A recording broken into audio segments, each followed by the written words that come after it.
Welcome to the She Heals the World talk show with Dr.S, the place to hear stories of heart-driven women creatively living free. Our episodes highlight conversations and insights that support the values of self-care, creative and personal freedom, slower living, happiness, health, and wellness to help you live your absolute best life. To be a part of the movement and join the conversation, step inside our free Facebook group, She Heals the World, and say hello. It brings me great joy to bring you our next episode. Hey there, everybody. So welcome to the She Heals the World talk show today. And today I have a little bit of a special episode coming for you. So I am celebrating that we have 10 episodes under our belt. Woohoo! We actually just launched the 11th one. That was the last episode. And so for episode 12, I thought it would be cool to switch it up a little bit and have you hear from me as the leader, quote unquote, of this movement that we all have built together, as a coach and as a teacher for a lot of you who are in my Fearless and Free program or the mastermind or private coaching. And so I am really excited to spend this time with you, even if you're a listener and you haven't officially joined any formal community in this kind of sisterhood that we built together. I thought it would be important to kind of leave you guys with a message that was just placed on my heart as I've been doing this work, and hope that it helps you in some way as you are building your beautiful business.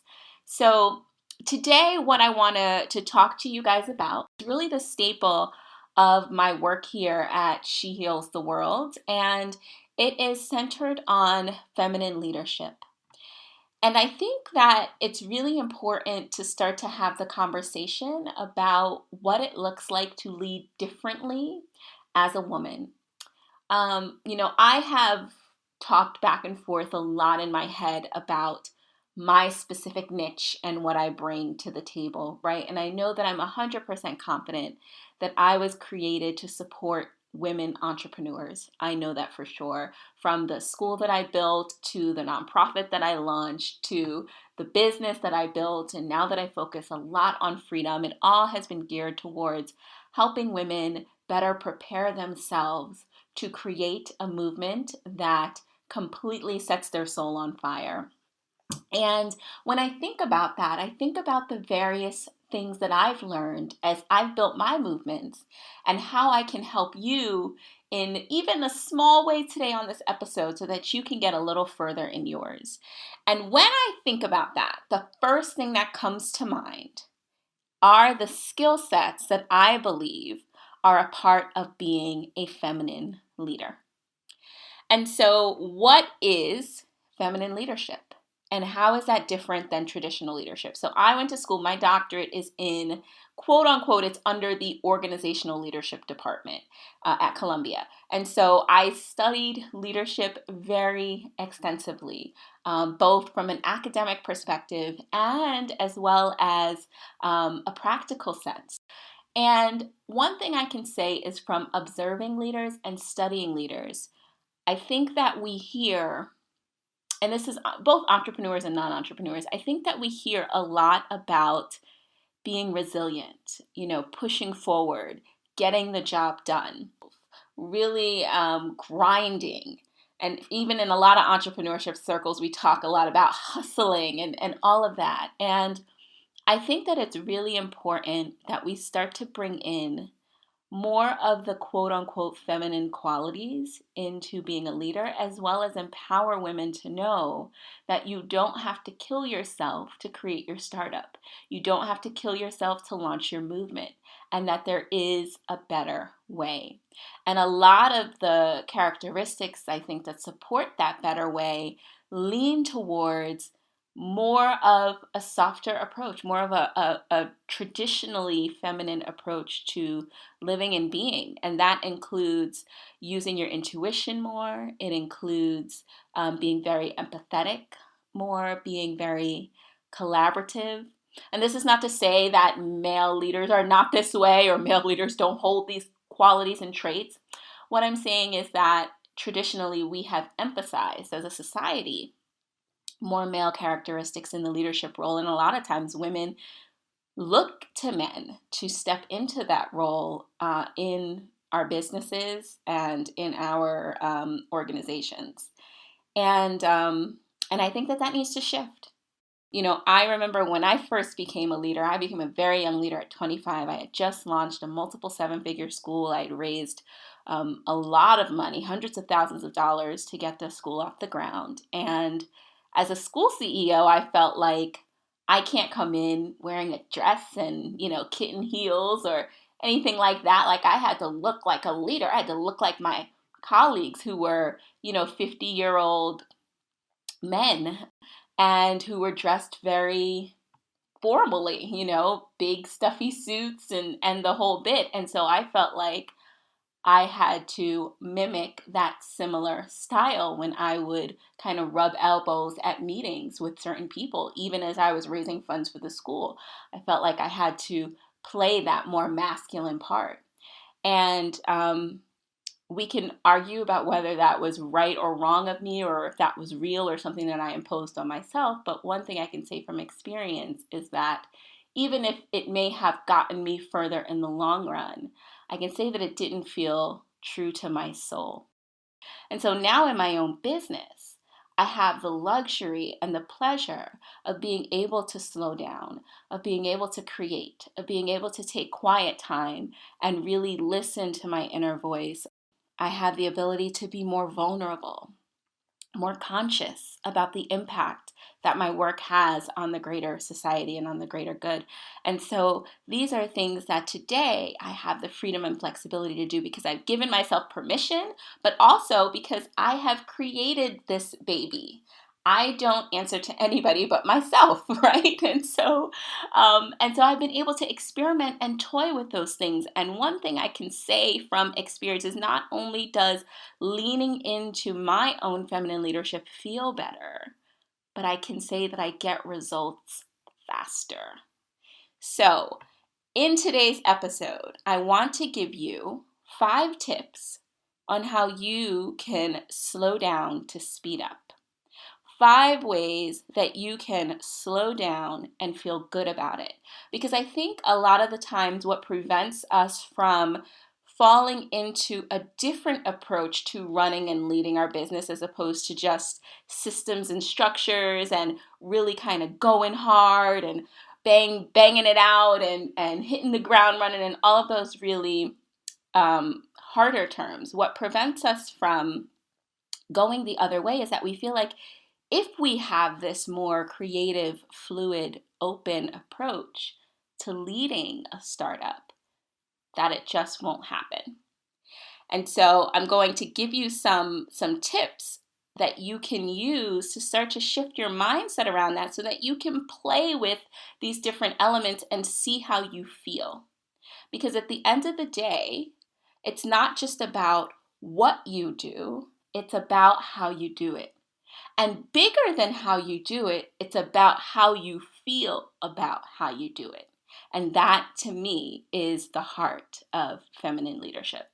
So, 5 keys to slowing down and feeling good about it. Grab your journal, take some notes, record this if you need to, because I really think that by making these 5 shifts, you will start to see some tremendous results as you are launching your body of work. And so if you're a coach, if you're a woman entrepreneur, if you're a creative, if you are a service-based entrepreneur, and you're trying to figure out, how do I get this thing off the ground? How do I turn this nothing into something? I think that by taking these principles into account, they will help you to get a little bit further, faster, and have more sustainability in your leadership. So being able to sustain what you are creating for a longer period of time so that your startup continues to push forward. All right. So practice number 1.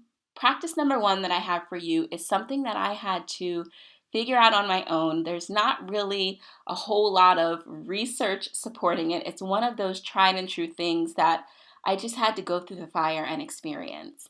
And that shift for me is the power of forgiveness. So, from a spiritual perspective, we know that forgiveness plays a very major role in our lives. But I have to say that in the traditional world, it is also really important to forgive. When we don't forgive people who have harmed us in the past, when we don't forgive ourselves for the mistakes that we've made, when we don't forgive colleagues or associates for things that they may have done in ways that they may have slighted us, when we don't forgive spouses or prior people that we've been in intimate relationships with, when we do not forgive, we carry a burden with us into every conversation. And we don't realize sometimes the weighing on our heart that that has. And so, how does that impact you in business? Well, it's very clear. When you have a conversation with an ideal client, are you looking at them and having this baggage weigh on how you interact with that person? When they connect with you, do they feel like you are magnetic? Do you hold this confidence, this lightness, this excitement, this energetic inner feeling that people can just grab and see in your eyes? Or do you come with a spirit that's heavy and that is almost off-putting for people that you desire to interact with? I had a client who was um, she was very focused on who she was attracting.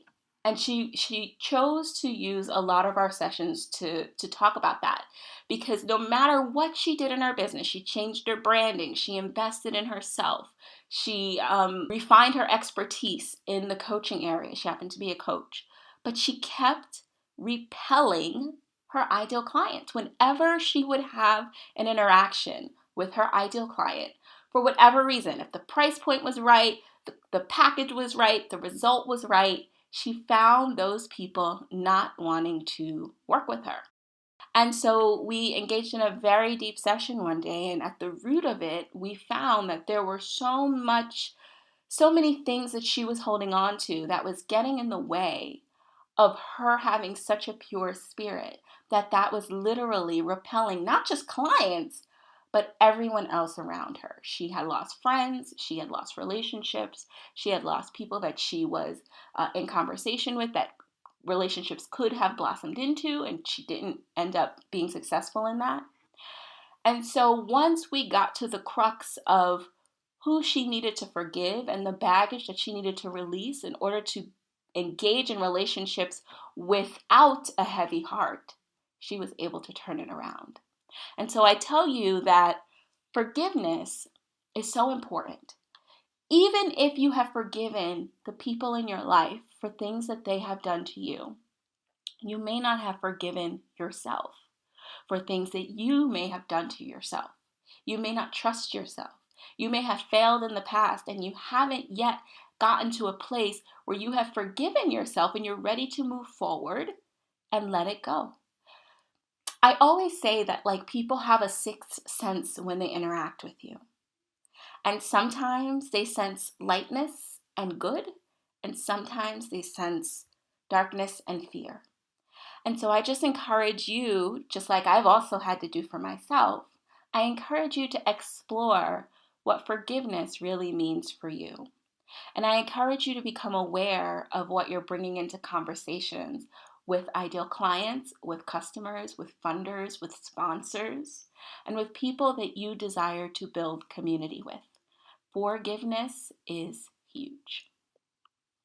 The second one, journaling and meditation.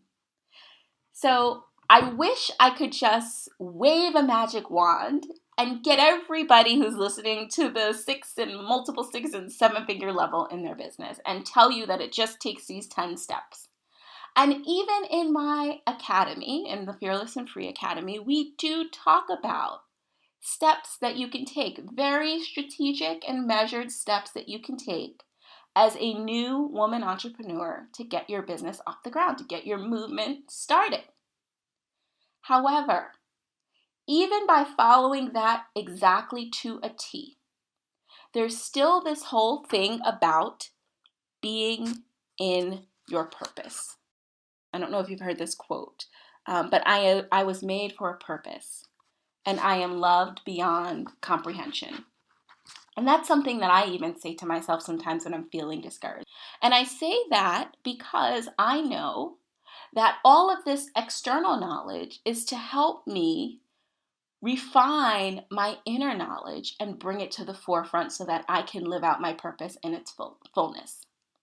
And so I can give you the external knowledge. I can tell you the steps to creating a quote unquote marketing funnel, a sales funnel, to have a conversation with an ideal customer or an ideal client. I can give you a script on how to find sponsors. I can tell you what to say to who so that you can get the result that you need to change more lives. But I can't be inside of you and tell you your unique purpose. Only you and our Creator knows that, right? And so when you can tap into the power of having some kind of spiritual practice, and I try to make this open for everybody of all faiths. And so one thing that I teach is meditation and journaling, because that's an entry point that everybody can access. But if you are someone who believes in the power of prayer, then you would do your prayer. If you're somebody that believes in more of a spiritual meditation, then that's something that you would do. But being able to journal and or meditate or do your spiritual practice is something that helps you to tap into your inner voice. And that inner voice guides you into alignment so that you can truly uncover what your unique purpose is. And so your purpose, coupled with the strategy and the systems and all of those really hardcore masculine structures, are and is what gets you success. But you can't get it without the other, right? And so step number 2 for slowing down and feeling good about it is practicing the power of journaling and meditation. And if you don't necessarily know how to do this, you can YouTube this. If you'd like some journaling prompts, you can follow me on my Instagram. Sophia Satterwhite is the Instagram name. And sometimes I drop some journaling prompts for you to be able to practice the skill of journaling so that you don't feel alone or lost as you're trying to do it. But there are lots and lots and lots of resources to help you do this. And so if you have not started a meditation or journaling practice and or you are not in a prayer practice, then I definitely encourage you to start to keep your eyes open for something like this so that you can get into a routine. There is freedom in routine. There is power in ritual. And so being able to get up in the morning and drink your tea, brush your teeth, drink your water, whatever your hydration method is, and then get into your spiritual practice, and then get into your movement practice, right? Like there is power in that. And a lot of times we forget it. We get up, we look at Instagram, we check our email, and we're off for the day. Where was that grounding? Where was that listening to that inner wisdom and guidance so that you know you're in alignment and that you're on the right track? And so that you're on the right track. So that is number 2 that I have for you when we think about slowing down to speed up, slowing down and feeling good about it. The third one is single tasking it out. So the days of multitasking, gorgeous, are over. If we read, I know there's a book called Essentialism. There is another book called, I think it's called The One Thing. But there are all these new movements and all this new literature about the power of just focusing on a single thing and getting that thing done before you move on to the next thing. And so we're no longer trying to hustle, right? We're no longer trying to grin and bear it and to do all these things at one time. We're slowing down and we're focusing on one complete task at a time. Now that doesn't mean you only do one thing in a day, unless it's a really one big thing and you really want to get it done that day. You can do multiple things in a day, but you are focusing your time on one thing at a time. So you may do 2 hours focusing on one specific task, writing your sales page. That's all that you're going to do for those 2 hours. Or you may be crafting your email sequence. That's all you're going to do for those 2 hours. Or you may be creating a sponsorship list. That's all you're going to do for those 2 hours to really get to the crux of getting something completed and then moving on to the next thing. So single tasking it is a feminine leadership quality. It is all about slowing down. Now, let me say something else. If there are guys listening to this, I don't want you to hear, guys, that feminine leadership is just for men. We each have male and female qualities and approaches to doing life and business. And so it would also be good for you to incorporate feminine leadership practices as you're doing your work so that you can stay in balance as well. So I just want to give a little shout out to the empowered men who listen to the She Heals the World talk show. Thank you for listening.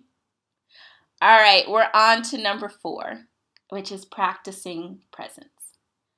I cannot even tell you how many times I used to be in a meeting and I would be checking my email and I would be responding to different notes and I would be taking down points in my on my iPhone, and I would be like sending text messages, and all while I'm in a meeting and somebody's talking and I'm listening, and I'm getting back to that multitasking thing. I'm listening, I hear you, but I wasn't really present. And people feel when you're not present. And when you are present, you have a completely different experience of the person. Now, when I go out to lunch with someone or go out to dinner, especially people that I really care about, I put my phone away. I want them to experience me and I want to experience them. And that deepens the relationship so much faster. Just that one action. And that's really important when you're trying to build connection and relationship with the people you desire to serve in your business. And so being present is something that unlocks the door to a stronger connection. And so if you haven't already started practicing presence, and this is even something really important for moms or folks who are kind of in the family phase, whether you are just getting married, thinking about getting married, engaged, or already are married, whether you have kids or starting to explore being around kids or have godchildren. This is something that will completely change the dynamic in your home. Just being present for your partner and allowing them and giving them, not allowing them, giving them the space to be their full self will completely transform your relationship with your partner and with your kids and the kids that you are in relationship with. So I really encourage you to practice presence. It's something that is a game changer for everybody involved, and it will help your business. It will help your business. It will help your business grow faster. Slow down to speed up. And last but not least, smile. So I know this one may sound a little cheesy, like, oh, smile. Okay, what is that going to do? But again, this is about energy. And so who are you being in your day-to-day interactions? What do people say about you when you're not in the room?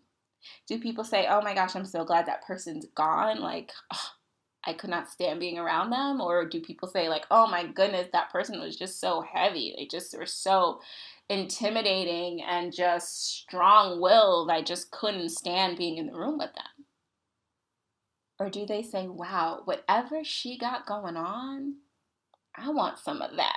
Because she was just so happy and so joyful and so light and free. Whatever she's selling, I want to buy it. And it's not just about what you're selling. This is about who you're being. Who are you being when you walk in and out of the room? And so smiling is something that you can do that almost tricks your brain. Even if you're not happy and you smile, you trick your brain to feel happy and light and free. And so I challenge you to smile 3 to 4 times a day, randomly. I mean, don't walk around the grocery store looking like a crazy lady or at the farmer's market and you just smile and smile. Like, what's wrong with her? Is she hearing voices in her head? But, practice smiling. It really, really will make you feel better. And when you feel good, you bring a different vibe to the conversations and to the relationships that you have. And again, we're not just talking about business relationships. We're talking about all relationships. And so when those relationships are strengthened, you will start to see your business income climb. So just to go through those 5 once again, 5 keys to slowing down and feeling good about it. The first one is forgiveness. Releasing all of the wrongs that have been done to you, but more importantly, releasing yourself from the bondage that you may have put yourself under as you have wronged yourself in whatever way, shape, or form. Second one, journal. Come up with some kind of spiritual practice so that you can tap into hearing that inner voice, that intuitive voice. Some people have spiritual terms for it. Some people just say your conscience, right? And so think about how you can be intentional about tapping into your inner voice. And a lot of times spiritual practice does that. And if you're not, affiliated with a particular faith, journaling will also support that process. Single task is number 3. Thinking about doing one thing at a time. Not a million things at a time, just one thing at a time, getting it done, moving on to the next thing. It will help you get and accomplish more in your business by slowing down and focusing on one thing. Practice presence is number 4. Being there, being available, listening to people, showing them that you care and that you're there to pour into them. And then smiling. There is nothing like a confident smile. When you smile, your inner being changes. You exude a different level of energy to the relationships that you are engaging in. And so sometimes you can just walk around without looking crazy and smile. And these 5 principles are just the beginning of exploring some of the feminine leadership shifts that you can make so that you can break out of the box of being this almost quote-unquote heavy-handed masculine leader. And there's nothing wrong with masculine traits because you do need a lot of them to be successful. But I think, unfortunately, we've lived in a culture where we have completely elevated the traditional masculinity and we have kind of undermined and almost suppressed a lot of the traits that are very feminine that bring us joy and long-lasting happiness. And so I encourage you guys to continue to explore these. This is not going to be the first talk that I do on them. I am intentionally building these practices into my year-long business training academy, Fearless and Free. So if that's something that you're interested in, we can talk more offline about that. But in the meantime, I think this is a great, great place to start. I pray that this helped you in some way today and that you will use these principles and practices to take your business and your brand to the next level. Thank you so much for listening. Episode 12 on the She Heals the World talk show, signing off. Well, there you have it. Thanks so much for listening to the show today. And as always, for more resources as you continue to live out your beautiful mission of healing the world and grow your beautiful business, you can head to www.shehealstheworld.com/freebie to see what new resources I have in store for you. Thanks for listening. Tell a friend, and I can't wait to see you at the next episode.